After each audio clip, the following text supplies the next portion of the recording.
promises, a strategic reserve, a crypto council, and perhaps a capital gains relief for digital asset transactions. Then thirdly, to get to the actual policy making, we need to get FIT 21, that is Fit for the 21st Century Act, which was a law that passed the lower house, the House of Representatives, but not the Senate. We've got to get that passed. That will work out the differentiation between what is regulated by the CFTC, my former agency, and what is regulated by the SEC. And we've got to get stablecoin legislation done, and we've got to get good rules and regulations out of both agencies. If we get that, we'll have achieved some very good policy, I hope, for the rest of the 21st century to allow the United States to truly become the digital asset capital of the world. Good morning, Warriors. Hello, and welcome back to another episode of your favorite crypto news channel, Good Morning Crypto, where we bring you the most relevant and impactful crypto-related topics from a top crypto research team in the world. And yes, today is going to be an exciting episode because me and Johnny were able to attend the Digital Chamber and Constellation's welcoming of the 119th Congress last night, speaking to officials like Tom Emmer and like French Hill. We're going to be breaking down what they told us they're anticipating here in 2025. And more importantly, Mario, the first 100 days of Trump's administration, we are set to have a bipartisan bill passed that's going to change the crypto market forever. We already got 3,000 people here, guys. Show us some love. Smash that like button. Remember this, if we break 1,000 likes, we are doing a little bit of overtime today. But first of all, Mario, let's just quickly cover some of the daily movers very briefly. We got Bitcoin trading at 106,000. Ethereum is 32.84. XRP is $3.17. And Solana trading at about $255 this morning. First of all, Mario, I know that you're excited for today's episode. I'm excited for today's episode. And maybe most importantly, I'm excited for crypto assets in 2025 with Donald Trump kind of leading the charge here. So how are you feeling? And thank you for being here. Feeling good, Abs. Good morning. I hope you're all doing amazing. Yeah, I'm always excited to be here. Always excited to be crypto. Obviously, bull runs are special because there is an extra bit of excitement to come on here and talk about all these bullish news. I think it's interesting how the market's been over the past few days. You know, I think majority of people were anticipating that the market would have gone up more significantly by now. Things were looking very bearish last night. I follow a couple of people that a couple of traders, very good traders in the space, and they were calling for bearish moves to come out of Bitcoin. And actually, in a bull run, you tend to not want to do longs. Or you tend to not want to do shorts, only longs. And one of the traders was actually putting in a short, and things looked very bearish. And all of a sudden today, we get, big news are coming at 10 a.m. And then the market just explodes. And then it was like a pre-announcement of another pre-announcement. And so here we have it. But nonetheless, it's just par for the course. We're always going to get the news coming out at the right time. And it's always going to be promoting kind of the next move when it comes to the crypto market, whether it's up or down at some point. But nonetheless, next few months are extremely bullish. And I'm excited to share those moments this next few months with all of you. Well, Mario, you said it. There was breaking news at 10 a.m. this morning, and this is what he was referring to. Cynthia Loomis was officially named the chair of the Senate Sub-Banking Committee on Digital Assets, another major bullish headline that kind of swung the momentum of the market last night. And Johnny, as you can tell, I went from the USA hat to the Make America Great Again hat for one reason and one reason only. The insight that we got last night from Tom Emmer and French Hill tells us that not only is the future of crypto extremely bright, but the SEC may be soon irrelevant when it comes to the regulation of these digital assets. How are you feeling, Johnny? Thank you for being here, and give us your reaction to the insight. We're going to have FIT 21 passed in the first 100 days of 2025. Yeah, first of all, good morning to all the Warrior Maniacs out there. Love and appreciate you guys. Yeah, it was really exciting. And good morning to Mario. Great to see him here with a beautiful background. And Abs, absolutely, the hat says it all. They are gonna make America great again. There's no question about it. It was exciting. We were rubbing shoulders up there with some senators and a bunch of other people there at the Dagnum event last night, or Constellation Networks event, hosting the Digital Chamber there, hosted the 119th Congress Crypto Welcome Meeting. So that was awesome. And we got to hear it right from French Hill himself talking about how they are really going to be extending the olive branch, and very, very happy. It felt like, Abs, my feeling when I heard them speak is you really kind of got the sense that they truly are going to work on this bipartisan agreement together, because the reality is they know it's coming. And so it does no good for the Democrats to fight it, especially because they're in the minority anyway. So the reality is, I think we will get it. We'll see a much more healthier bipartisanship Congress than we've seen in the past 4 years. And you could tell it. There was bullishness in the air last night. No doubt about it. You know, what's interesting is that these congressmen are willing to not only go out of their way to meet with the crypto community, both sides of the aisle. There was people on the left, there was people on the right. The problem is I was more excited about the people on the right. That's why I spent most of my time paying attention to them. Now, the reality here is, Johnny, they admitted this is not an issue about right versus left. This is a bipartisan issue. Both sides of the aisle are excited about the future of digital assets. And what French Hill said for sure is something that Donald Trump kind of doubled down on in this video. Both sides of the aisle have agreed that the CFTC should be in charge of crypto regulation because these assets are not securities. That extends into Ripple and XRP. And for that very reason alone, John Deaton said this morning with Tony Edward that he believes this case will be over within the next 7 days. We're going to be talking about that at the beginning of the episode. Wow. But we already got 6,100 people here. If you're enjoying the show, show us some love. Smash that like button. When we break 1,000 likes, we're sticking around for a little bit of overtime. We've also got some massive news in regards to XRP futures. But let's listen to the United States president talk about how a bill will be passed very soon. I wish we could have had a better relationship. I wish we could have had a better relationship between Republicans and Democrats. I was with Senator Schumer. I said, Chuck, I think it's time we all start getting along a little bit because it doesn't make sense. I mean, we literally never get a Democrat vote. They never get a Republican vote, almost. And although there is a bill coming up very shortly that we have a lot of Democrat votes, right? It's going to be a very beautiful bill. We're going to have a deciding, I would say, within a week or so, I think. And it's going to be a very good bill. You heard it right there, Johnny Krypto. Not only is it going to be the biggest bill, the best bill, it's going to be the greatest bill of all the bills. It's a beautiful bill. It's a beautiful bill. It's going to be great. I love it.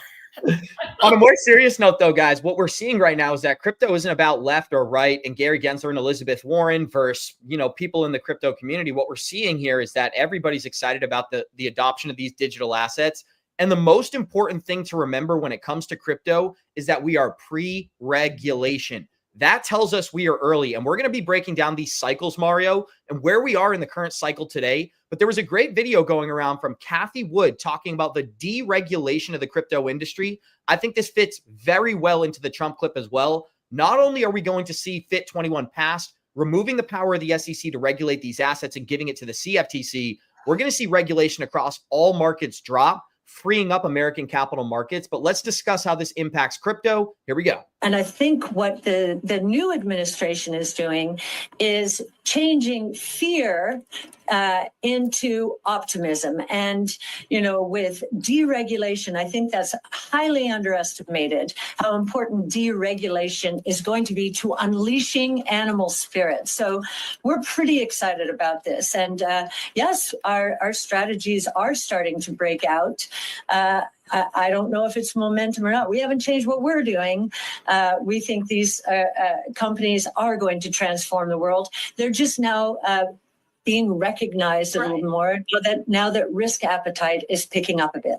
And there you have it, Mario. Not only are we seeing congressmen and billion-dollar companies be excited about these assets, I think the most important thing here is that just 12 months ago, a lot of these hedge funds didn't even want exposure to crypto. Right? Especially BlackRock. BlackRock didn't even have their ETF if you go back 13 months. That ETF has accumulated over $52 billion in value in this calendar year alone, or in the last 12 months. Let me check this private chat real quick.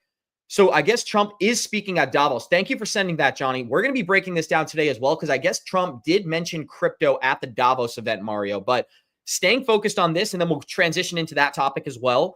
When I think about the strategic shift that we've seen when it comes to digital assets, Chris Giancarlo said this. He said 12 months ago, if you wanted to have a crypto strategy, they would laugh you out of the building.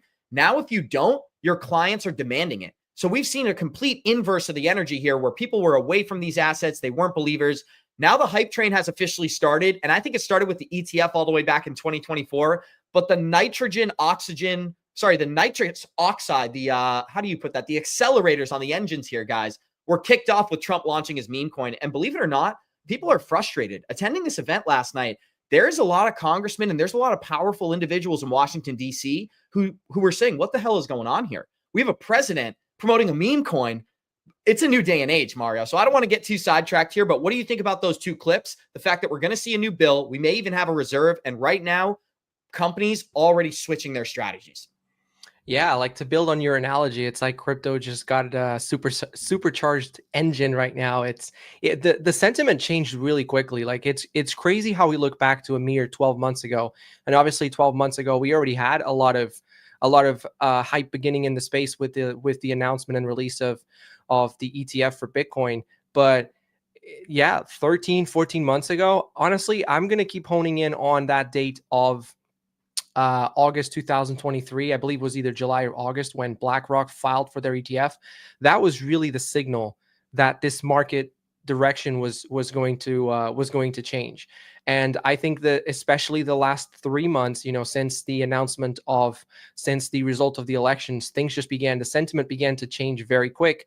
And now there's an urgency to pass this regulation. Like we saw the announcement that came in this morning from Senator Loomis. They're putting together this committee to really start pushing adoption and regulation for digital assets. And the reserve bill was mentioned in there for Bitcoin, but this is something that's going to affect the entire crypto. And I just feel like there's an urgency to now push this innovation in the right direction, bring in regulation. And yeah, you're right. Conversations are now being had about how can we continue to innovate with products within crypto in America? And that was something that you couldn't even have this type of conversation in the past. It was just not even possible because of the hostile environment that we went through. So again, this year is really looking special. Everything kind of fell into place. It's sort of like the best outcome scenario that any crypto advocate could have wished for. We really have, and actually this is probably beyond what most crypto advocates speculated on that could happen. This is almost like a dream come true for a crypto advocate, because we're finally getting to a point where we're moving away from that fight, from that terror that we had over the years, where they were trying to shut down crypto in America, and we're moving into adoption.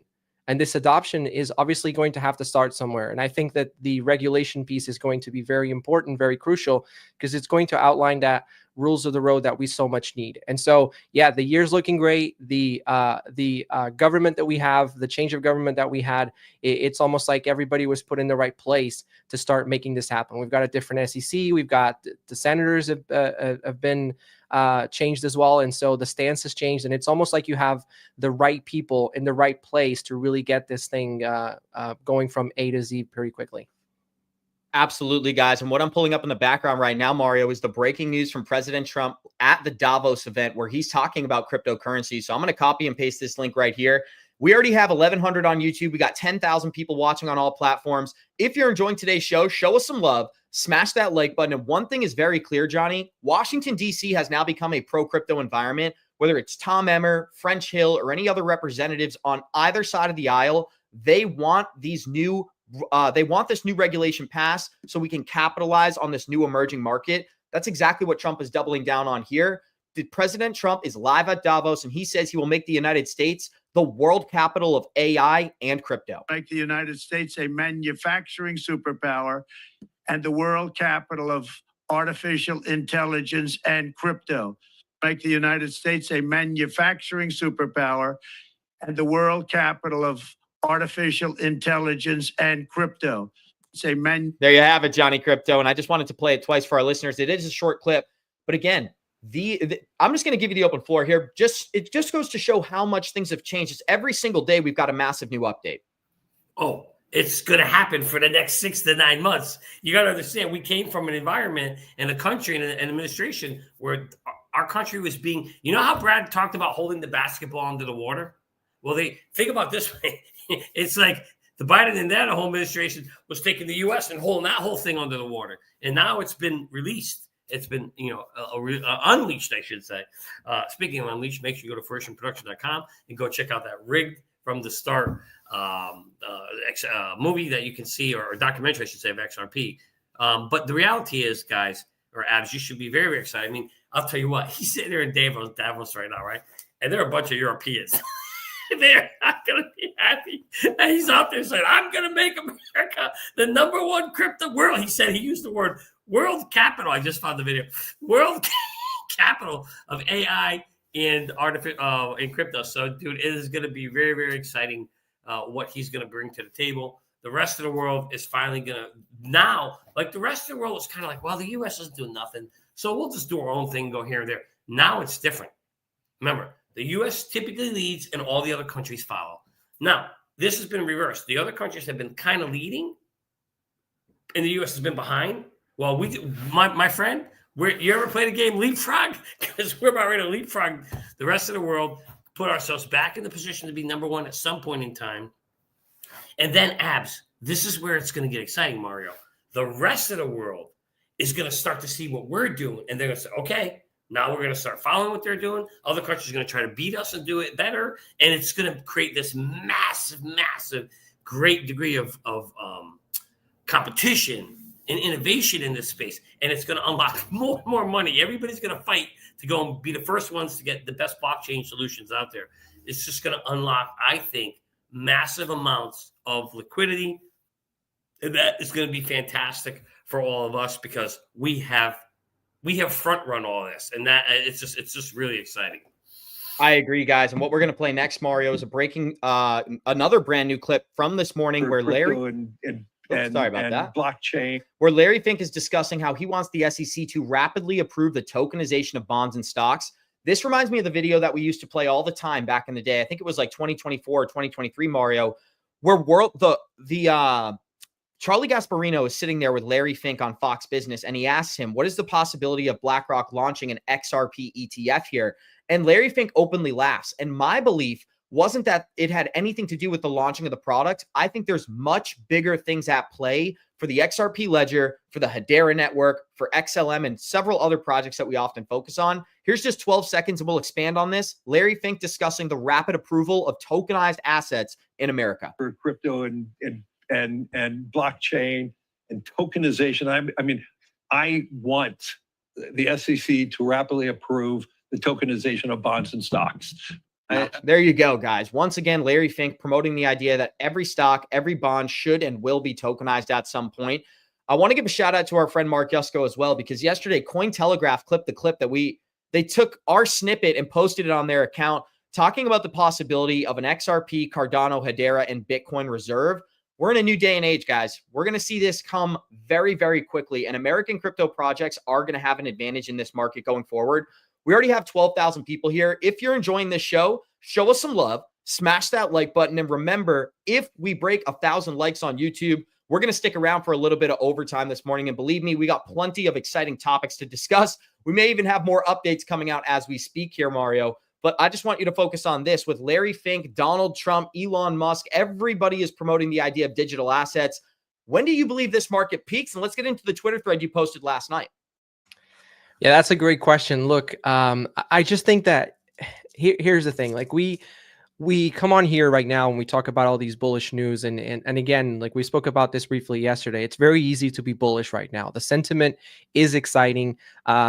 There's a lot of good stuff happening for crypto this year. And so it's easy to be bullish. 2 years ago, this wasn't the case. And ever since we started the show, we've been coming on here and advocating and talking about all the different connections that we find between all these crypto projects. At the end of the day, crypto is creating utility, and crypto is the evolution of the internet. And this evolution of the internet is obviously impacting primarily the financial markets. And one of the things that it can primarily impact is the technology that the current financial system runs in. So we've been coming on the show and we've been outlining the connections between Ripple and all the different banks and institutions.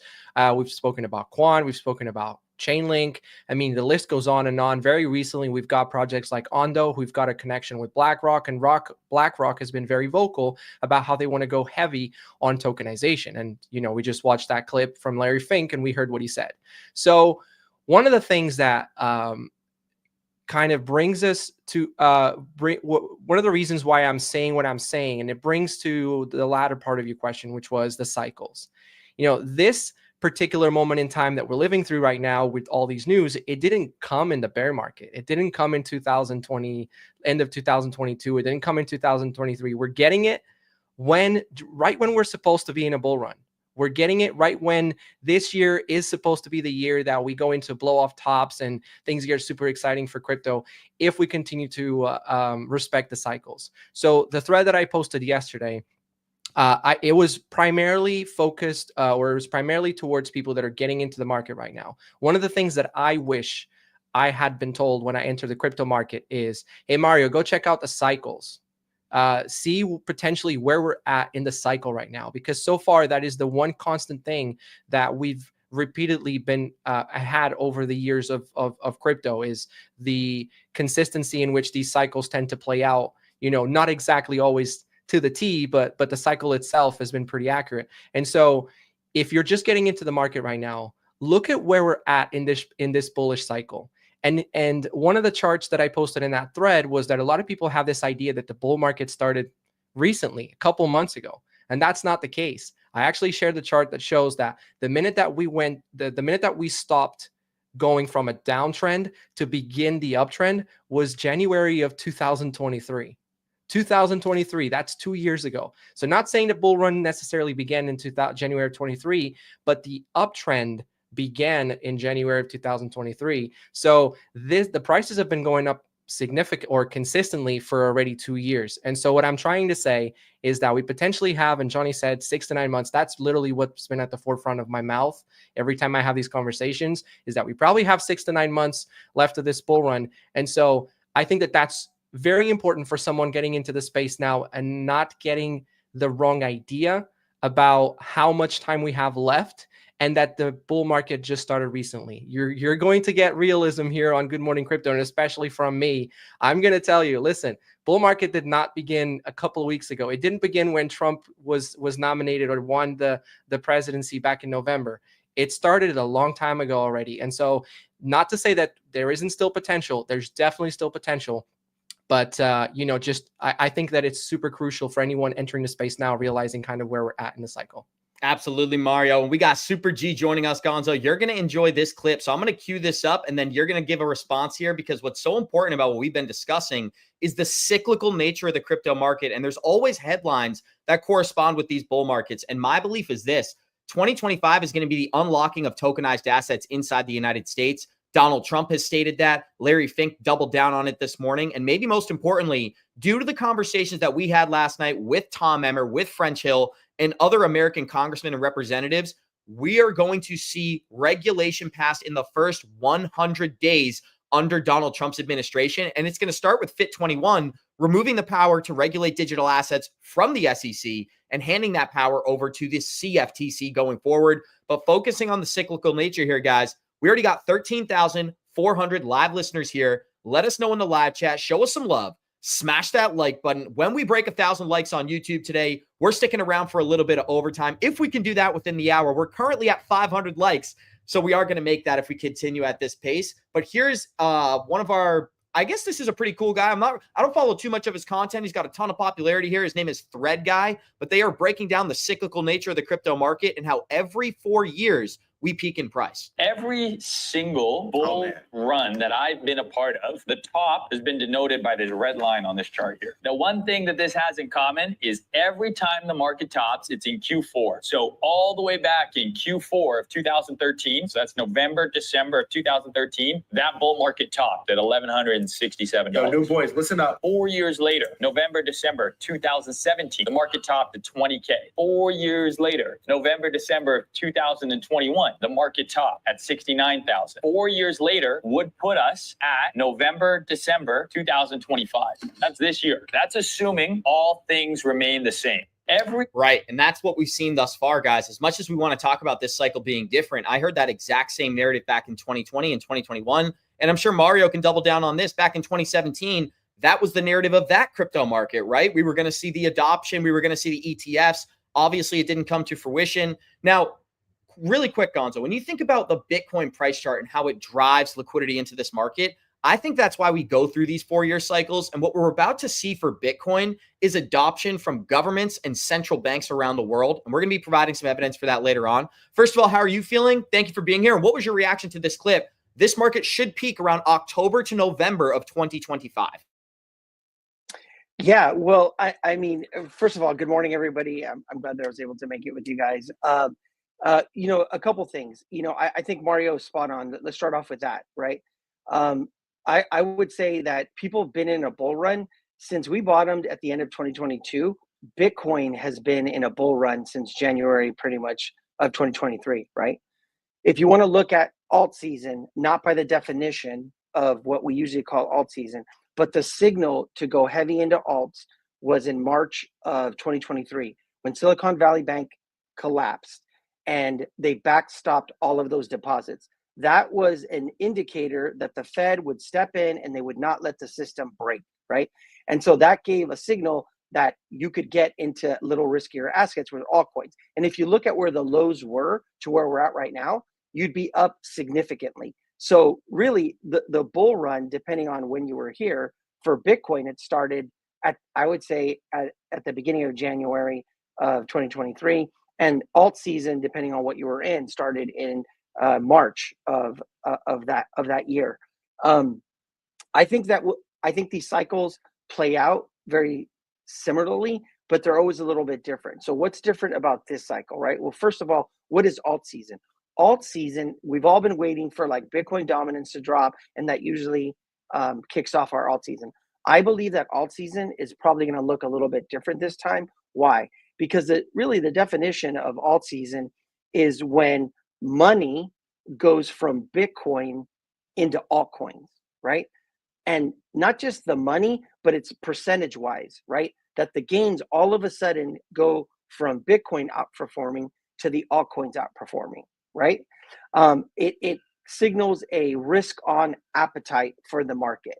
So the first thing we need is Bitcoin to do its thing before we get an alt season. What's different about Bitcoin this time is that we have the spot ETFs, we have Michael Saylor buying, we have a lot of different things that are positive for Bitcoin, right? But what we're seeing and what's playing out, because we kind of should already be in some sort of like that parabolic phase, is, and Johnny has kind of commented about this in the past, a lot of that liquidity is just staying there because of the way that the ETFs are set up and because of the way, like, Michael Saylor's not going to buy all coins, right? And so what we need is we need a catalyst for these altcoins to start running. And because you have altcoin delusion, right? Dilution is where, you got pumped out fund, you got thousands and thousands and thousands of projects. You got things like Trump dropping his meme coin that kind of absorbed a bunch of liquidity. I think it's more important. I'm not saying that we're not going to get an alt season, but the alt season of 2017, where you could throw a dart at everything and everything goes up, I think goes up, but things are going to outperform. So I think it's very important on what narratives you're into or what projects you're into, because that's really going to make a difference on if you outperform the market, right? And it's just Thank you, Gonzo. And one of the things that I do want to focus on as well, Johnny, is the adoption of these digital assets after regulation, because a lot of times what we're going to see is exactly what he's referring to. We've been able to throw a dart at the board. If it hits an altcoin, it's probably going up in the liquidity cycle. But Mark Yusko referred to that in this clip, that this time is slightly different because the U.S. is going to pass regulation. And we provided at the beginning of the show as well, we stated that congressmen are talking very positively about crypto. And maybe more importantly, they stated it's coming in the first 100 days of 2025. Now, guys, we got 15,000 people here. If you're enjoying the program, show us some love. Smash that like button. Huge thank you to Gonzo, Johnny, and Mario for making time for us this morning. Now, when we break 1,000 likes, we're doing a little bit of overtime, but this clip was shared last night by Cointelegraph, got nearly 700,000 views. And we've talked about it several times here, Mario, the fact that when regulation is passed, it's going to benefit the projects that we've talked about for a long time. And I do want to give a huge shout out to Gonzo as well, because he's focused on this AI narrative. Look at what happened just yesterday. I mean, we had SoftBank CEO commit $500 billion to AI development inside the United States. I can only imagine that that number is going to continue to grow over the next several years and probably benefit many of the crypto projects that he's been focused on. But with that being said, I do want to double down because we get new listeners every single day. We're going to talk about the adoption of these digital assets and how people like Mark Yusko are becoming open-minded to altcoins.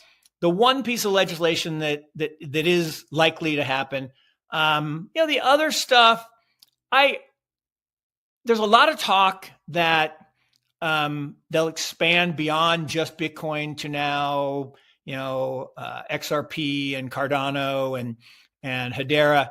And look, those founders have been buddying up to the administration and to Eric, and I think Eric's driving a lot of this, his son. So we'll see. But the case for the strategic Bitcoin reserve, because Bitcoin is digital gold, everything else has different roles. Something that could happen, I don't know if it'll happen the first 100 days, Abs, but there's some talk. This will make the XRP people really happy. There is some talk that XRP could be utilized and or ordered to be used for a central bank digital currency or as the base layer for national banking.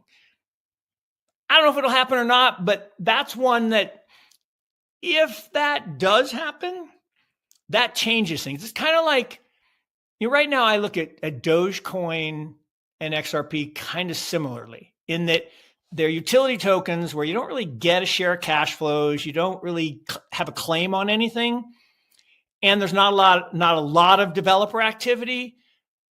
But if, let's say Doge, if Elon gets in and actually says, hey, we're going to use Doge for people to pay taxes.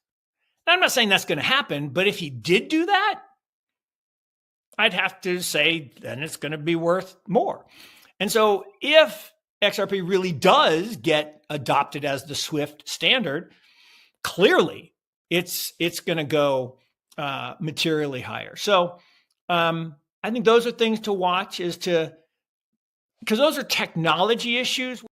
And that's the pillar of the clip here, Gonzo, Johnny, Mario, everybody here. I think we should go to Mario to start this one off, and then we'll kick it to you, Johnny. But the important part about this clip is that guys like Mark Yusko have never been excited about the idea of altcoins. And when you have $100 million, which Mark has much more than that, you're not in the game of multiplying your wealth time over time. You're in the game of preserving wealth. And that's why a lot of these guys are excited about the idea of Bitcoin giving 29 to 40% year over year returns. But what he's admitting within this clip is that the base layer for national banking, the way that we transact value in the largest capital markets on the planet, that is what is changing during this cycle. We can debate if we're going to actually be able to capitalize on it, if they just begin testing these ideas and working on them in the background. But we had it last week. Bank of America's CEO stated directly at Davos that they are ready for the adoption of digital assets for internal transactions and cross-border payments. Well, we had Morgan Stanley's CEO come on live at Davos this morning and say that they are working with regulators behind the scenes to get something passed. So all of this is happening. There's a reason that guys like Mark Yusko are finally changing their stance on some of these assets. It's not because he looked at the price chart for XRP and said, I want to FOMO in. It's because he's privy to a lot of the conversations that are being had behind the scenes about where this technology is going. But I want to get the reaction from the group. Then we'll move into to our next discussion. Yeah, look, for the longest time, I think that XRP was viewed as not as safe investment, and especially since the lawsuit against Ripple, obviously it was viewed as a very risky investment. We know that crypto in general is still considered risky, right? It's very volatile. It's still somewhat considered very risky to invest in. It's an asset class that's still very risky to invest in. But then within crypto, you have cryptos that are less risky, cryptos that are more risky. And obviously Bitcoin is on the less risky spectrum because of the level of adoption that it's had up to this point. And obviously now talks of a Bitcoin reserve, that puts it at a whole other level compared to the rest of crypto. And so I think that XRP for the longest time has been viewed as, even though it's been up there in the top 10 for forever, pretty much, it's been viewed as one of the riskier investments. And people like Mark Yusko, who run a hedge fund, they're exposed to crypto, but I'm pretty sure that they're going to be very methodical about the exposure that they give their clients to crypto, and they're not going to put their clients at the mercy of the more riskier ones. And especially, again, since 2020, late 2020, with the lawsuit against the SEC, I'm pretty sure that was a catalyst that really added more risk to the mix. Now things are changing. And the sentiment around XRP changed dramatically throughout the year of 2024, but primarily the last quarter of 2024. And I think that now as we go into 2025, things have started really well too. We've seen Ripple shaking hands with the president. We know that XRP is at the forefront of this movement behind US cryptos. And I think that the more and more this year will progress, you will actually hear more people that maybe weren't even vocal about XRP, or people that were vocal about XRP in a negative direction. You will actually hear them sentiment, or you hear their sentiment change. And I think Yasko is a perfect example of that, where we've been interviewing him on the channel for many years at this point. And from the very first interviews, he was very I wouldn't say negative, but at least neutral to the conversation of XRP. He wouldn't develop a conversation in a positive way about XRP. You could tell he was not excited about it. You could tell he was not into it. And recently, his sentiment has completely changed. And it was funny to see Johnny's reaction when he mentioned the CBDC play, where Johnny was like, whoa. And so, yeah, I was too. I was very surprised to hear that come out from Yasko. And honestly, I think we can expect it from a lot more figures and not just Yasko. I think that going forward, as XRP begins to XRP's status becomes more mainstream, I think that we can expect a lot more people to also start to have this ideology change around XRP and become a safer play in crypto. Johnny, there was a couple of things that stuck out to me in this short clip. And one of the things was the fact that he compared Doge to XRP. A lot of our listeners focused on that. To me, what actually was more important was the fact that he said behind the scenes, you know who's driving the charge for digital assets? Eric Trump, not Donald Trump. Eric Trump. And Eric Trump is somebody that we put a lot of time and attention on this channel, because I believe he's going to have a huge impact on American crypto regulation, but more importantly, American adoption of digital assets. We played it for you guys a couple of minutes ago, but Donald Trump said earlier this morning at Davos, he's going to make America the capital of artificial intelligence and crypto of all the world, right? So I butchered the statement, but the largest capital market in the world for those two digital asset classes. What was your reaction here more broadly, Johnny? Say whatever you'd like, because people are interested to hear your opinion. I think it's a great thing, and I think Mario makes a great point. If guys like Mark Yusko are changing their opinion, there's going to be many other billionaire and multi-hundred millionaire hedge fund investors who share the same opinion. And think about this. Remember the clip we played yesterday where somebody said, I believe it was Van Eyck's hedge fund manager. He said, all the conversations that I have with regular people, they either ask about Bitcoin or they ask about XRP, right? That's a brand new narrative for this market. A couple of years ago, you talked about XRP, you had to have the tinfoil hat on your head, right? So floor is yours, Johnny Krypto, and then we'll go straight to Gonzo. Well, absolutely. You're looking for a side job. You know, I know they're looking for butchers up the street at the meat market, so you'll be able to butcher that too. But no, the reality is, you know, I don't understand why people get so hung up on Yusko and what Yusko thinks. It's amazing how much energy our chat, which I love our chat. I love all you guys, but it's just amazing how much energy you guys actually care what Mark's doing. Like, why? Who cares? The important part of what I care about what Mark is the information he can share on the channel about what he's hearing in the background, because he has better connections than we do. And it was a gem. And that's why Mario said I reacted when he came out and he said, hey, I'm hearing things in the background.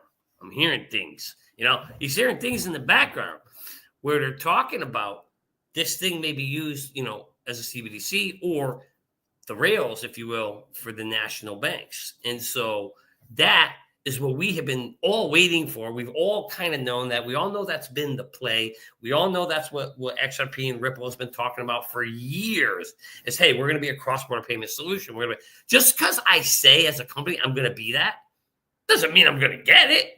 Everybody's just assuming Ripple's going to get it. No, this is kind of the first time we've heard from somebody who's got connections in the background, Abs, that came out and said, hey, I'm starting to hear chatter from people who matter. Oh, I like that. Chatter from people who matter. I'm hearing chatter from people who matter that there's a little smoke here, and maybe that's going to convert into a fire. And that's all everybody should be happy about. Forget about what Yusko invests in, what he likes, what he don't like. That's his own purview. Gonzo can invest what he wants. Mario can invest what he wants. Abs, you can invest what you want. I can do what I want. Don't get all hung up on whether he's bashing it. Value the information, my friends. Information is power. Don't forget that. Be happy that you heard it here first on Good Morning Crypto, that Mark revealed he's hearing chatter that matters. There's chatter that matters. That's almost as smooth as Mar-a-Lago Mario, Gonzo. Oh, yeah, Mar-a-Lago Mario. I was gonna say that would have been smoother if it came from Marshall Mathers. Oh my goodness. Now looks like Gonzo, you're gonna have to come up with a rhyme in the next 10 seconds Oh, here. God, no more We'll rhymes. stall, hold on. We'll stall for you guys as we're gonna play the brand new clip from Davos today. This is Trump making the crypto announcement. Somebody said they didn't hear it. Here's a short clip, and then we'll get back into our discussion. Make the United States a manufacturing superpower and the world capital of artificial intelligence and crypto. So somebody said he didn't say crypto, so I'll play it one more time. And crypto. There you go, guys. Trump has been very outspoken since the What was election. that, Abs? Can you play it one more time? Just This guy. This is the only thing. Trump has been so supportive about since the election cycle when it comes to digital assets that the most important thing we have to keep in mind is we're still pre-regulation. So everyone is getting caught up in the narrative of, are we early? Can I still 10X? We don't have those answers, right? Nobody actually understands how high these markets can go depending on how much new capital floods into them. What we do know is that the largest pools of capital on the planet, which are the American hedge funds and the American banks, do not have access to enter the crypto market yet. So when regulation comes into effect, that's exactly when we're going to see those large pools of capital swing into the crypto market. And we're going to see a speculative bubble form where many of our favorite assets become overvalued and eventually roll over into a bear market, bringing that cascading effect. And that is why we talk about having a plan. But Gonzo, I did just want to get your thoughts broadly. Feel free to address the Mark Yusko clip, the Trump clip, whatever's on your mind. Yeah, like we were saying earlier, it's a risky, because we don't have regulation and it's a brand new asset class. It's high risk, high reward, right? And so all you can really do, because I say this on the academy all the time, I can't predict the future, right? We can look at the charts, the TA, but you don't know what you don't know, right? Something can happen tomorrow that absolutely melts on the market. So all you could do is manage that risk. How do you manage that risk? That's where we get some of these kind of ethos that we follow, right? Where we say buy major liquidation events, big corrections, 20, 30%. Why?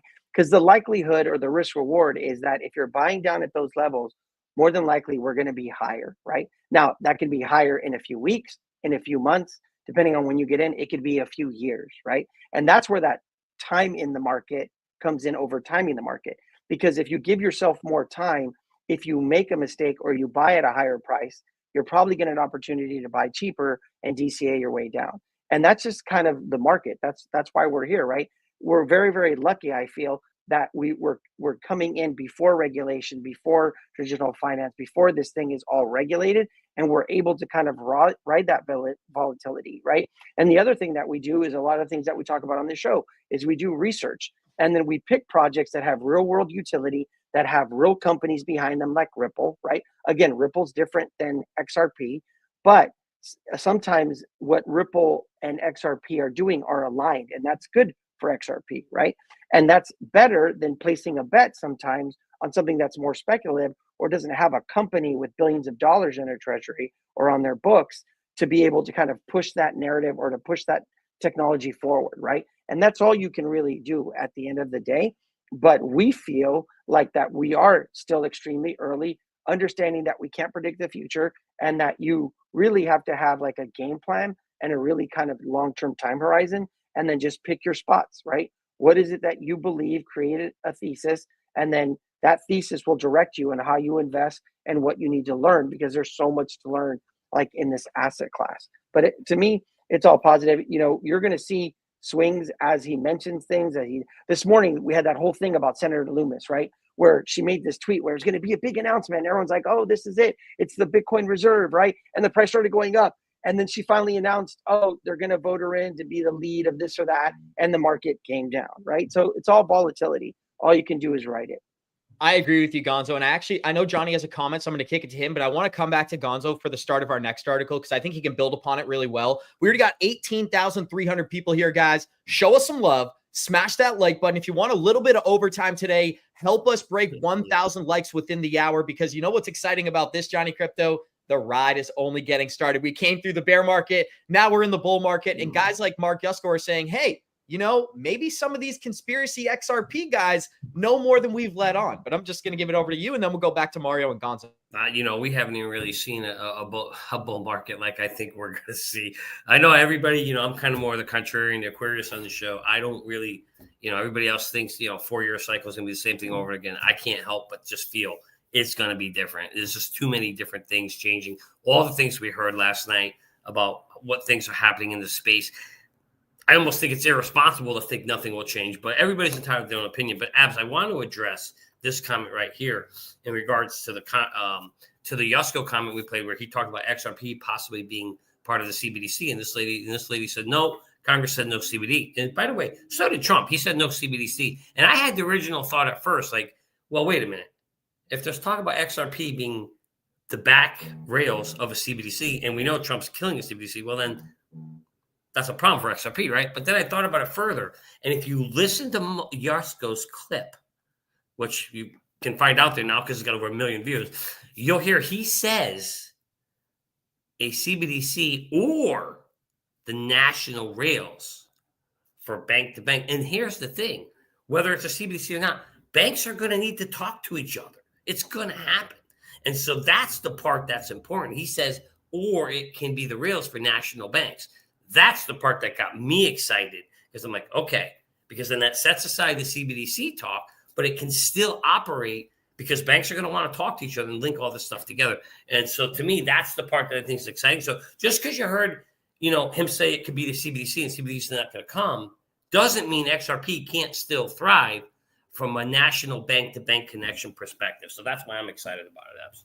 I agree. And Mario, I'd like to give you a chance to quick comment here, because if you think about a stablecoin and a CBDC, there's a ton of similarities. Now, a CBDC is issued by a federal bank or a private institution like a Federal Reserve, but a stablecoin is issued by a private company. So there are some nuances, there are some structural differences, but I do think the point is very clear. They're never going to come out and tell the American people it's a central bank digital currency, even if it has many of the same principles. What are some of your thoughts here about not only the Mark Yusko clip, but the fact that we are going to have a structural change in the way that we transact value around the world? And Yusko said it himself, that base layer for how we transact value may be an XRP or a Ripple or a Hedera, like we've seen around the world. Hedera is not one that people should sleep on. Over $30 billion have been transacted worth of products on the Hedera network in Africa. So they're building an economy on the Hedera network already in the African market. If we see something similar in the American market, Johnny may be right that there's so much new change, from regulation to adoption to a White House crypto czar to President Trump launching a meme coin. Not that that's a great thing, but it's drawing so much new attention to the crypto market. Gonzo says it constantly. This is an attention market. That draw a lot of attention. We were at this event talking to the congressmen, and they were being very lighthearted about this kind of stuff. They were like, I guess that's the environment we're in now. How are you going to regulate digital assets when our president has a meme coin? So we are building up, and I forgot about this, guys. We are going to be playing a clip from John Deaton where he believes this Ripple versus SEC case could end within the next 7 days. That came from an interview with Tony Edward, but many congressmen agree. The CFTC is the one that's going to be regulating digital assets, not the SEC. And XRP is the only digital asset that is proven in court to not be a security. Well, new regulation is going to do that for the rest of the market. This whole thing is about to explode. And that is why we may even see zero capital gains tax, because these are currencies, not securities. Floor is yours, Mario. Then we'll go back to Gonzo. Well, just like in 2021, Gonzo's first crypto purchase was Dogecoin. I am confident that a lot of new people to the space, a lot of people that are new to the space, their first crypto purchase over the last few days, since Friday, is Trump, because it caught a lot of attention. It caught a lot of hype, and a lot of people, because it's Trump and because he's our president, because people have heard about the nature of how meme coins and how crypto tends to make a lot of people very rich. They jumped into Trump with the idea that it was going to make them a lot of money. But the one thing, and obviously that's the speculation side of what we have in crypto, but one of the things that we can't ignore is the signs that we've had for years about how crypto is changing the landscape of our financial system. And I think that this year especially, we have this driving force of everything that we've been discussing since the beginning of this episode, of the changes that are coming into play. And Johnny was just talking about how he's got this really strong feeling that, all these things are different, and you got to be open to the fact that it can be different this time around. And I think that that's the most important thing, is that even if you're like me and you're conservative and you've been through a few cycles and you've learned the things that you should do and the things that you shouldn't do, I am going to stick to my strategy regardless of the narrative. I'm going to stick to my strategy based on the cycles. We discussed it as Gonzo joined the stream, but I'm open-minded to the fact that the landscape is different. I'm open-minded to the fact that we've never had a president launch a meme coin. We've never had regulation come out. So I'm open-minded that things can in fact be different. And will I adjust my strategy? Probably, if there's a strong enough reason for me to adjust my strategy. If something dramatic happens to where it completely invalidates the cycle, I will probably change my strategy. And by invalidating the cycle, I mean we don't follow the timeline that we know Gonzo has touched and spoken about, and that other guy in the video spoken about. If those things get invalidated, I will certainly change my strategy. But up until this point, I'm going to stick to my strategy. But the point of it all is, this year, a lot of great things are happening. And so I think that connecting the dots becomes easier. We've been doing it throughout the years. We've speculated on how Ripple has got these great connections with banks and financial institutions, primarily in the Asian market. But I think that we're now going to go into an environment where American connections with Ripple will start to grow exponentially. And confidence, it's all about confidence. Now we're going to have confidence in the American markets because there's going to be regulation. So I think that will expose, excuse me, potentially a lot of things that maybe were behind closed doors. And I really think it's going to ramp up competition. We've been talking about it here. I think it's going to be great for competition in the crypto market because having that clarity is going to drive this industry in a better direction, in a more healthy and competitive way. Well, Mario, that's your opinion, but believe it or not, that is also Brad Garlinghouse's opinion, guys. We got 1,600 people watching on YouTube. If you're enjoying the show, you want a little bit of overtime, show us some love, smash that like button. When we break 1,000 likes, we are sticking around for a little bit of overtime, and believe me, I want the overtime, guys. We got plenty of exciting topics prepared. We're currently at 800 likes, so it's going to take a final stretch, Johnny. There's 2 minutes left. We got to make an 80-yard sprint right now, but anything is possible here in 2025. Abs, I know you want the overtime, but remember, I don't want to miss a fourth flight, all right? You got to get me to the airport. So just remember, we got a flight to catch today, my friend. Absolutely, Johnny Krypto. And you know what's funny? I said it on air. I'll say it again. My prayers were answered last night. I begged for Johnny to miss those flights so he could attend that DC event with me. So I was really excited. But Gonzo, what we're going to play next is two things. So first of all, we're going to talk about the possibility of these cycles playing out the same way they have versus a different way, like Johnny Krypto had hinted at. But maybe most importantly, the fact that this market should peak in October to November of 2025. And what that means is that optimism will probably be at an all-time high at that point because they want to sell the top to retail. They want to dump on us when things are at an all-time high. We aren't at that point yet. So rest assured, everybody who's watching this show today, there is plenty of reason to be excited about the rest of the year here in 2025, but don't get caught up in the optimism. And this is what Brad Garlinghouse had to say. What we need in the crypto market, we don't need to deregulate. We need some form of rules. We need some form of clarity. And I'm going to play the Chris Giancarlo clip because this is what's being worked on now. Then we're going to get into Garlinghouse. Here we go. And some of Trump's digital asset promises, a strategic reserve, a crypto council, and perhaps a capital gains relief for digital asset transactions.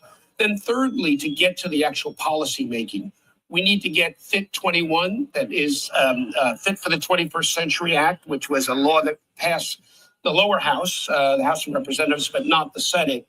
We've got to get that passed. That will work out the differentiation between what is regulated by the CFTC, my former agency, and what is regulated by the SEC. And we've got to get stablecoin legislation done, and we've got to get good rules and regulations out of both agencies. If we get that, we'll have achieved some very good policy, I hope, for the rest of the 21st century to allow the United States to truly become the digital asset capital of the world. So why is this clip so important for our listeners, Gonzo? Because at this congressional meeting that we had last night, this is the topic of discussion. Everyone, both sides, both left-leaning representatives and right-leaning representatives, were optimistic that both sides of the aisle want this bill passed so that we can make a lot of money, right? It's not about crypto investors like us. It's about the U.S. government enabling our capital markets to have an advantage over other countries like China, Singapore, Japan, who have already began adopting these assets. Now, we are going to kick it straight to Gonzo. This is what I just wanted to build on here. This is Brad Garlinghouse talking about regulation and what he anticipates will happen under the Trump administration. Role here. Do you think you get more clarity under the Trump administration on who's running things? Yes, we want them to have a role. And as you know well, one of the biggest problems the crypto industry has had isn't the idea there's too much regulation. It's just the regulation's not even clear. We're trying to apply laws from literally 1946, a famous Supreme Court case called the Howey test, we're trying to apply that to a digital asset industry that's been developed in the last 10, 15, 20 years. And so it just doesn't fit. And I think as we bring this new, really the Trump cabinet to bear, getting those clear rules, which we've been asking for under the Biden administration for years, I think we're finally going to get that clarity, which will help the U.S. lead again. And I think, Trump talks about making America great again. I think he's going to make crypto great again in the United States. Woo! That's music to my ears there, Gonzo. And it gets me excited, honestly, because we've been through the bear market together, right? So it's like we didn't get a lot of opportunity to celebrate over these last 3 or 4 years. That's why I like to bring positive energy to the show. But I do want to remind our listeners, when this market is peaking, that's when optimism is going to be at an all-time high. It's like the unfortunate truth about how these things work. So even though we're excited now, and even though we're all about to make a ton of money over these next 8-10 months, in October, when CNBC and CNN and Fox Business and Larry Fink and Donald Trump are telling you we're going up still, we're going to have to provide a dose of reality and tell people we're probably peaking for this cycle. That's going to be a difficult time. But for the time being, it's a celebration. There's optimism in the air. What do you think about just those 2 clips in general? And then we'll get into the cycle narrative and how this may be different. Yeah, I think Mario brought up a really good point of the cycles, right? You always want to keep an open mind because we don't know with the 100% certainty. And maybe this time it will be different. So I think if you prepare yourself with a game plan, right? And like we talk about building your core portfolio with the core projects that we always talk about, and then being able to take maybe a small piece of that and then speculate in some of the like hot narratives, RWA, the AI narrative, different things like that have real big potential but are just starting out, is like a really good way to be able to manage your risk, right? And that's what it really comes down to at the end of the day, because again, we don't know how different it's going to be, right? We could end up, and that's why I'm kind of not excited, but I'm looking forward to 2026 so that we can kind of see like what played out and what didn't play out, right? So that we can adjust for the next cycle. But I do think that a lot of this has to do with emotions. There's a reason why we have that chart that Johnny shows when he does his presentation about the different emotions and the psychology of the market, right? And it involves human beings. And because it involves human beings and emotion and money and greed and fear, you're always going to get some version of those cycles. Now, we could argue like what that drop ends up being or where that top ends up going to. But I think because it involves humans and it involves money, we're going to have some type of that cycle. But you always have to keep an open mind, right? To sit there and say that, okay, when we get to March, because of sell in May, walk away, I'm just going to sell everything, right? That's just not good investing, right? Just like we tell people, don't ever completely sell out of all of your projects, right? Like you keep a little bit, right? You take, what we're talking about is taking a little bit profit on the way up because you're not going to time the exact top. But if you're able to kind of just scale your way out, you're going to get a little piece at each level. And eventually that averages out a little bit higher, right? And then eventually when it comes down, if you want to get back in, you can get back in. But it really comes down to having a plan, right? Because I find that as the emotions take over, whether that's fear or that's greed, when you don't have a plan or a strategy to follow, that's where you get yourself in trouble, right? That's where you start moving the goalpost, where you had like this vision or this amount of money that you wanted to make and it could change your life dramatically, and you reach that goal and then you move it, right? And that's where usually we see, it's not 100%, right? But that's where we see people get in trouble, right? And that just goes into the speculation of this market and how it's very attention driven, right? You could have the best technology ever, but if no one's paying attention or there is no narrative or story behind it, then what is it doing, right? And I don't want people to hate me, but I compared this when I talk about it in the academy. That's Casper, right? That's that Project Casper. That there's really good technology there, right? But there hasn't been that narrative, right, or that story of what it's going to do to make the price action go up, right? It's been kind of left behind by the other projects. Now, I'm not saying that if you don't hold it long term, that it won't eventually go up, but that chart just looks absolutely horrific. It's been devastated. It ran up 100% a couple months ago, but that's because it was down so low, right? And so that's one of those things where you have real technology, a real use case, but there's no narrative there. There's no attention. And because of where we're at this point in the digital asset class, you need that. Does that change in the future? Yeah, absolutely, it can change, right? And that's why you always have to keep an open mind, and you have to have some type of plan and some type of strategy. Right, Gonzo. And that's what we're going to be breaking down next when it comes to many of our favorite projects, because if this cycle is different, it means we need a different plan. And if it's the same cycle, it means that we're just going to be able to copy and paste our exit plans and everything's going to be great. But guys, we are at 965 likes. Help us break 1,000 likes in the next 2 minutes, because I want to squeeze this topic in here. If we break 1,000, we're going to stick around for a little bit more overtime today. Huge thank you to Gonzo. Huge thank you to Johnny. And of course, our friend Mario as well for always being so consistent and awesome. The reason we have the best show in the game is because we have the best team in the game. And maybe even more importantly, we have the best live chat in the game, right, guys? I think me, Johnny, Gonzo, we all agree on this same fact. Our live chat and our community, we take a lot of pride in you guys. So thank you so much for being here, commenting, hitting the like button, and being so supportive. We mean it when we say we gave you the stamp of approval several months ago. You are the best live chat in all of crypto. Now, what we're going to be breaking down next, Johnny, is the resolution of Ripple versus the SEC. And people need to be excited about the fact that we never have to talk about Gary Gensler again. Well, when this case is over, we may never have to talk about the SEC again on this channel. So I'm excited for it. This is some breaking news here. Former director of Ripple, Sean McBride, just answered this person's question on the outcome of SEC versus Ripple's appeal. Here's what he stated. Within the week, the case should either be dismissed or settled. I know there are nuances involved in each option, which is why I think it will be settled versus dismissed. In my opinion, Ripple, Brad, Chris are all owed compensation. There should also be some confidentiality with everything and everyone involved. A settlement offers a more detailed resolution versus a straight up dismissal. Again, not an expert, but this is what I've derived. Ripple and company have literally flipped the script on the SEC. And now that clip is a little bit, or that thread there is a little bit more valuable when you think about what John Deaton put out. And we're going to be playing that in just a moment here, Johnny, but let me actually locate that in the background. There's a couple, as you can tell, our listeners can see what we're getting into next, a crypto executive order. But as I pull up that John Deaton clip, what's your reaction to this thing being resolved very, very soon? Because the new leadership and the fact that our president has a meme coin, how are they going to attack Ripple, right? The irony. Yeah, I'm not going to lie. It is a little surprising to me that it would be coming that quickly, to be honest with you. I mean, we've had a couple prominent attorneys on our show on Monday. We had Jeremy, we had Freddie, we had John Deaton, and all of them said pretty much we're looking at sometime early Q2 or mid Q2 of this year. So those guys, that's what they do for a living. Now, maybe Sean's connected and he's got some inside information that's kind of revealing that.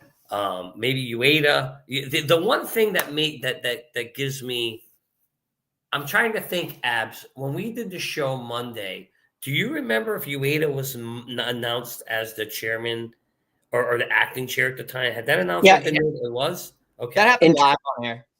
Okay, because I'm wondering if Jeremy and Freddie and John knew that or not. Because to me, Ueda's definitely close to the case, understands it, has been there the whole entire time. And so when you think about it, it's not inconceivable to think that, hey, he knows the deal. He's been vocal about lately. He's been vocal at the very end when he knew when Gary had no teeth left, when he lost his teeth and he had no bite, he basically was vocal about, how he thought that Gary handled it wrong. And so, yeah, maybe because he's there and it doesn't have to come up to speed. Whereas I think what Jeremy and those guys are thinking, Paul's got to get nominated. He's got to come in. He's got to learn the case. He's got to figure out the facts and then throw it out. You know what? If Ueda wants to, Ueda could throw that thing away right now. So it's not inconceivable. I'd be excited. I'd like that. We'd all be great to see that happen. It's not something to me that feels unrealistic. Let me just put it that way. There's your boy. Absolutely, guys. And we're going to go to Gonzo right after this clip. But I think what's so important about this is Jeremy Hogan and John Deaton agreed on something. And that thing is this. The SEC does not have the right to regulate crypto. And we're going to have a bill in the first 100 days that will be passed defining that in a court of law. We did break our 1,000 likes. Ask me if I'm surprised. I'm not surprised, Johnny Krypto. We got the best community in all of cryptocurrency. So a huge thank you to every single person who watches our show, participates, and of course, smashes the like button. Now be sure to vote in the user poll as well so we can address it before the end of the show. This is John Deaton talking about what we just described. The SEC not only doesn't have the ability to regulate crypto, but the script has been flipped on this entire narrative. How can the SEC in good faith continue to prosecute Coinbase or Kraken for selling tokens when one of the tokens they're selling is the token of the President of the United States of America. Right. And so I'm just saying is how in good faith does Paul Atkins and Hester Peirce and Mark and them at the SEC, okay, we are the President of the United States, the First Lady of the United States, the First Family of the United States, they're all into crypto. We're selling their tokens, but we're still going to prosecute you. And so I think it's fair to think that those appeals are going to get those cases are going to get dropped. I just don't see how you don't in this environment. I just don't see how you don't. Yeah. Yeah. And so Paul Atkins, if I'm advising Paul Atkins, and I'm not, but if I was, I'm saying, listen, you come in, there was a judgment in the Ripple case. Say, hey, Ripple will drop the appeal. You pay the fine that Judge Torres issued. I know a lot of XRP holders are going to take issue. They shouldn't pay any. I get it, but I'm just telling you, there is a judgment of record. And so we drop those cases. Ripple's case settles, appeals drop. They're moving forward. XRP has the regular clarity.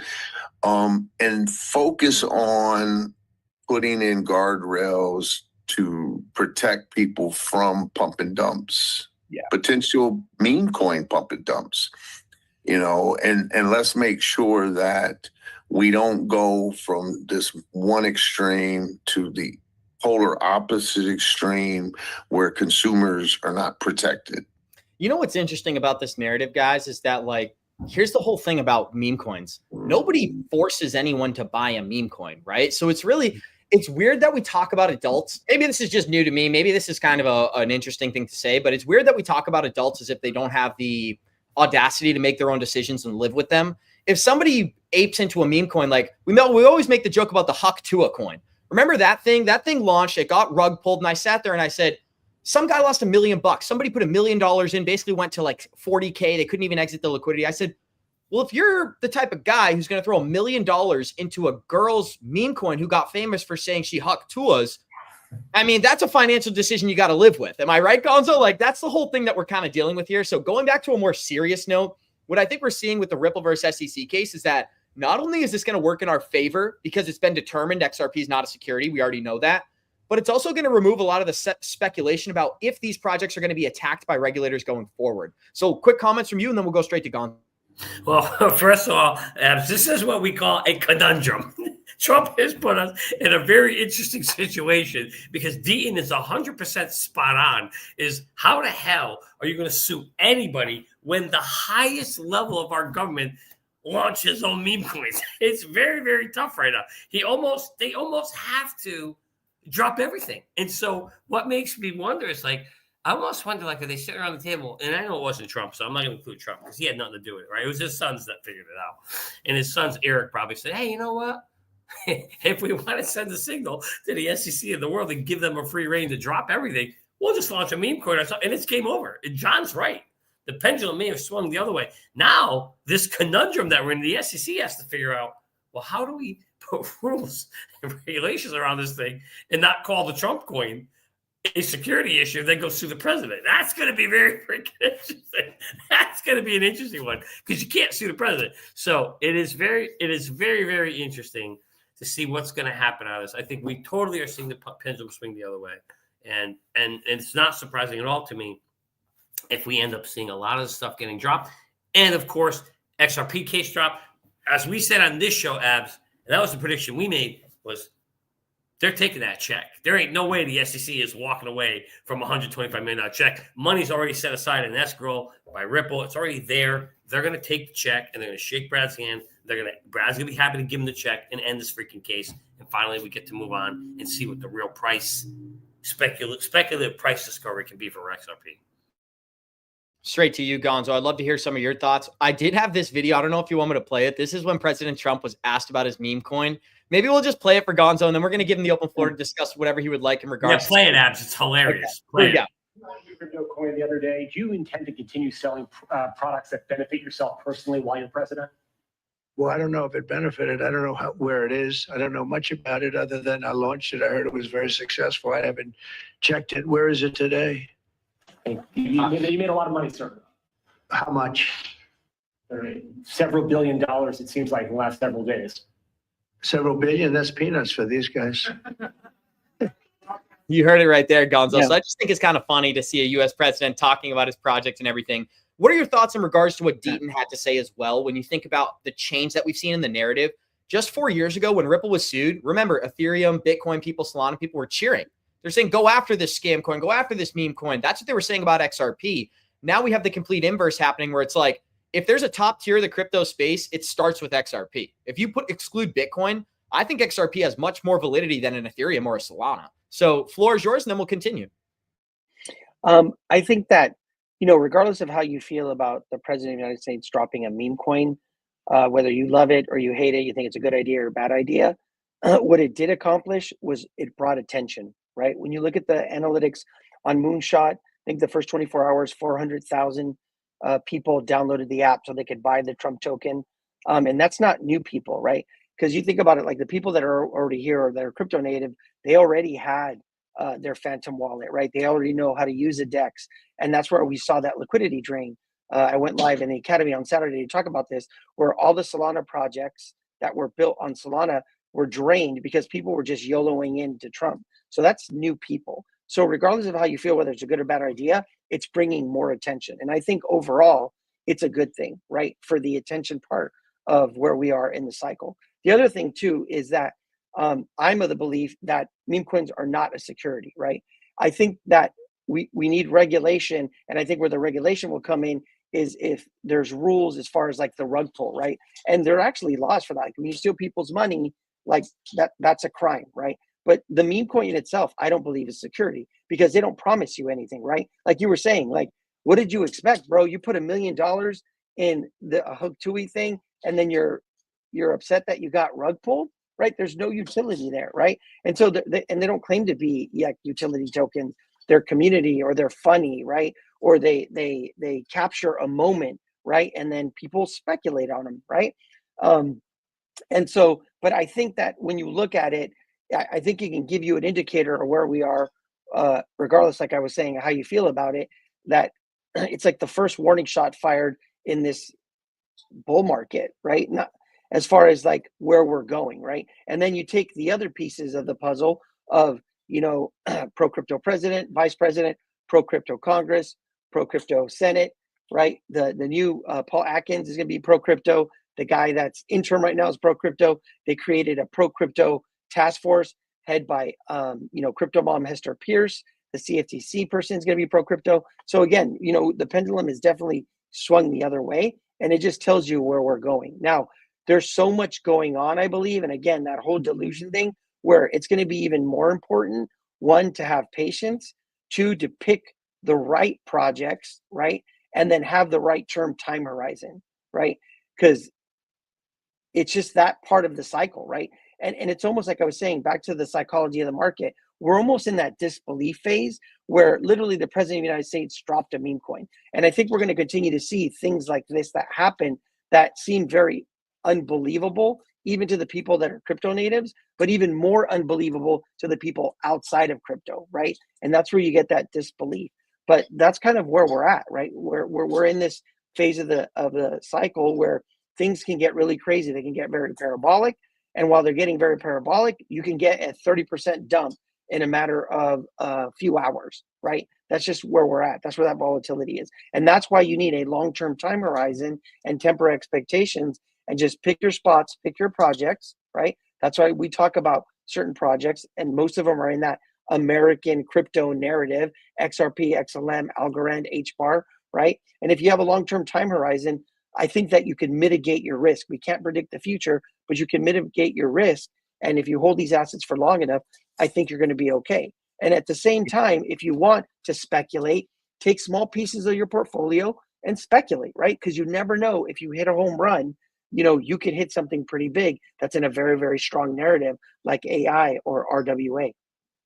Something interesting. One of our listeners just reported this in chat, and I have not had a chance to validate this in the background. It said, breaking today, I introduced a groundbreaking legislation to modernize our tax system by requiring the U.S. Treasury to implement a program to allow federal income tax to be paid with Bitcoin.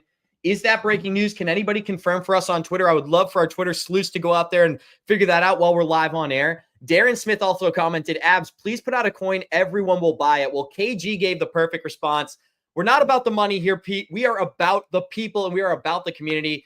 Listen, guys, I'm going to be totally transparent. We're going to make a ton of money regardless. I don't need to rug pull the people who believe in me and trust me in order to make some money here. If I wanted to make some money, I'd just start trading, make a little bit more money, and I'd move on with my life. I would never ask the people who believe in me to give me their money so I can rug pull them at the end of the day. And here's the problem with launching a meme coin, and you understand this better than most, Gonzo, is that people come into the market and manipulate the meme coin, even if I had good intentions. Even if I launched a meme coin, said I'm only putting 20% of the circulating supply out, I'm going to hold 80%. Somebody could come in and manipulate the price up, and then rug pull my community, even though I had nothing to do with it. So that's my biggest concern. Until we're not able to do that, you will never see an Abs meme coin. You'll never see a GMC meme coin. It's just not in our plans. Now, I do want to give a huge thank you to Gonzo for being here. A massive thank you to Johnny and Mario as well. I do have to make a flight, but we are 15 minutes into overtime today, guys. If you're enjoying the show, show us some love. Smash that like button. We already broke 1,100 likes on today's stream, so I want to give you a massive thank you to everybody who helped us do that. If we can break 1,200 likes, maybe I'll launch a meme coin. Absolutely kidding, guys. Now, getting back into some more important updates, this is something that Matt Gaetz just put out on Twitter, Gonzo. It stated, we are covering Trump's crypto policy tonight at 9 p.m. So this is super exciting because, again, we're going to see what Trump actually has planned for crypto inside the United States. Are we going to get an executive order? That is something that Circle CEO Jeremy Allaire believes in. And I'm just going to locate that video so we can play it here.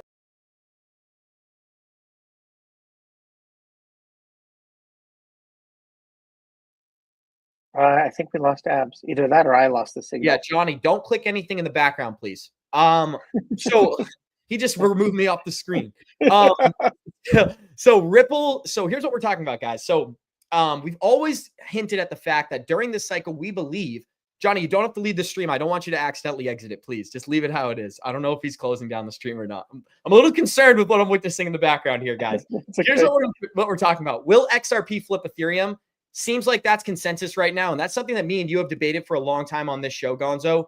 Not debated, but just like talked about. Are we going to see XRP flip Ethereum this cycle? Here we go. Sorry for the brain spaghetti. I got a little distracted there to the live chat. I love Johnny. It's all love and respect, but he has accidentally closed the stream before, so I have to be careful, guys. Here's the latest video. Will XRP flip ETH? Here we go. And then last but not least, I'm going to have one equally contentious. I think that XRP will flip Ethereum this year. And I've been getting a lot of heat for this. Some love being shared here. Okay, fantastic. Thank you very much, guys. So it's funny. They all laugh and stuff. And this person commented, Johnny's not going to miss his flight this time, Abs. That's what I think Johnny's secret plan was. He was trying to shut me off. It's like when the FBI enters chat, Gonzo, the whole thing freezes. And I'm only kidding. Johnny's in the same room as me, so it's all love, guys. But Gonzo, I did want to actually have a short conversation about this. I actually think the narrative is valid. There's a possibility, because we're only a 2.2x away right now from Ethereum, that if we do see some, sort of a base layer for national banking narrative or a tokenized asset narrative, or even just a resolution in the case, and people are excited about that, that means $5, $6, $7 XRP, and we're flipping Ethereum. My perspective is it's possible, not necessarily most likely, but I do think there's a solid chance that that happens depending on what narratives emerge during this cycle. What are some of your thoughts there? Do you think that Ethereum will remain the top altcoin, or is there going to be a day during, the next 12 months or so where XRP actually flips it, even if it's just for a moment? I think anything's possible. Like you said, not probable, but it's possible. I think it really just depends on what's going on with Ethereum, its updates, and if it can get going, right? And I think February is really going to tell us a lot about Ethereum, right? I think that you've got I think you never know, especially on a narrative like that, especially if Ethereum doesn't come back with some other narrative to counter it. You never know. Like when you look at how these cycles play out, the top projects always move around and they shift, even if it's for short periods of time. And we know that XRP at some point was the number 2 asset that we had. I think that, you know, a lot of people are disappointed on their returns with Ethereum. They've jumped ship to Solana, right? I would see. What's interesting is while you see this competition between XRP and Ethereum, it's really like Solana that's like coming up through the back door with all the craziness, right? But I think, it's funny because when you get to these parts of the very parabolic phase of the market cap shifts, and we could see something like that where it takes it over on a really strong narrative and then it comes back down.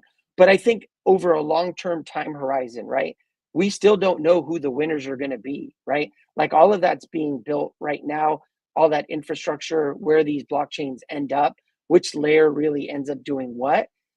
So in the future, who knows what can happen, right? For me, it's just exciting that I'm here and that we're involved in these different blockchains and that they are the future and that you have the ability to kind of invest and then wait to see what happens. But again, I think it's totally possible, but not probable. But we'll see. I love that, Gonzo, because I think you're right. I wouldn't be surprised at all if it happened. I mean, I'm still getting used to the fact that when we look at CoinMarketCap or the Merlin application, XRP is the third largest digital asset by market cap. To me, after years and years and years of us being 5, 6, 7 in market cap, I feel like we're already winning. I feel like we've already accomplished a lot. So it wouldn't surprise me at all if one day we wake up and it's number 2 for even just a short period of time during a liquidity run. Guys, we do have 25,000 people here. Give a huge thank you to Gonzo, guys. Hashtag Gonzo's in the chat for sticking around for a little bit of overtime. Big shout out to Mario. Big shout out to Johnny Krypto. We do have the best team in the game, and that's not shots at anyone else. That's just a pat on our own backs here. Now, what I do want to discuss is some more video from Davos, but we do also have a breaking video yesterday where Circle CEO Jeremy Allaire states he believes Trump will get executive orders signed in the first 7 days. So we may actually see this come to fruition in the next, 72 hours, I would assume. But let's go over to Davos here. This is Anthony Scaramucci discussing Elizabeth Warren and Gary Gensler help the Democrats lose the presidency, the Senate, and the House. We have to call balls and strikes. It's probably not a great European analogy, but at the end of the day, I was there when President Trump gave this speech at the Bitcoin conference, and it was very, very clear if he won the election, things were going to change in the industry. And if you were on the side of the Democrats trying to support them, I was astonished at their reluctance to understand what was actually going on. And if somebody does write a history of this era, it'll be the era where Elizabeth Warren and Gary Gensler got together for some unknown reason. Some of us have some ideas about what they were doing, but they got together and they literally helped the Democrats lose the presidency, the House, and the Senate. And so it was very hard to communicate with them at that time what they were doing. But what I will say, and I have to respect Mr. President Trump for this industry is here to stay, and there are properties in this industry. There's companies like Circle, companies like Coinbase, Franklin Templeton, Stellar, that are going to advance the technological innovation in the world of transactions. They're going to speed them up, going to make them cheaper, and it's going to unleash an amazing amount of global innovation. Johnny Krypto deserves a pat on the back, right? Because what does Johnny Krypto always say? Cheaper, faster, better is what wins in the end. And that's what he stated here. Now, let me just say this. I think the Democrats cost themselves the election, right? Gary Gensler, yeah, he hurt the narrative, but this is something that we covered on our show for a super long time, is that 52 million Americans own crypto. That means old people, young people, girls, guys, college parents, everybody owns digital assets. This isn't some sort of a unique asset class that's only for girls or only for guys. This goes to everybody. And I think what's so exciting about this is, first of all, Trump stated, I only have to use girls and guys now. We only say men and women in this country. That's according to him. It's a little joke, Gonzo. But I did just want to make the point that as we look at what happened during the election cycle, they took this stance that Kamala Harris wouldn't make any definitive statements about what her plans were for crypto. So 52 million Americans are sitting there saying, even if I'm a Democrat, I own Bitcoin. I'm really excited about these digital assets. Biden destroyed the industry over these last few years with the help of Gary Gensler and Elizabeth Warren. So I do want to give a huge thank you. We got 25,000 people here. I am going to have to run after this segment because me and Johnny do have a flight and I don't want Johnny to miss his flight. So does Gonzo, guys. So Gonzo, any thoughts there? The fact that he believes Warren and Gensler cost the election, but I think it was actually Kamala Harris not making any definitive statements about her plans to help digital asset investors. Yeah, absolutely. She could have came out and then just kind of said what their policy was going to be, especially separating herself from the previous administration. But in the crypto eyes, it was status quo, and it was going to get it was going to be equally bad, or maybe it was even going to get worse, right? And nobody was going to take that chance. But if you listen to what he was talking about, like he was talking about innovation, he named like a couple different projects there, right? Whether it was Bitcoin, XLM, you could throw XRP in the mix, Algorand. Again, we don't know who the winners are going to be. At the end of the day, maybe it isn't ETH that ends up doing what we thought it was going to do, because the devs couldn't get their shit together and they couldn't get these updates and they couldn't get it to do what they wanted it to do.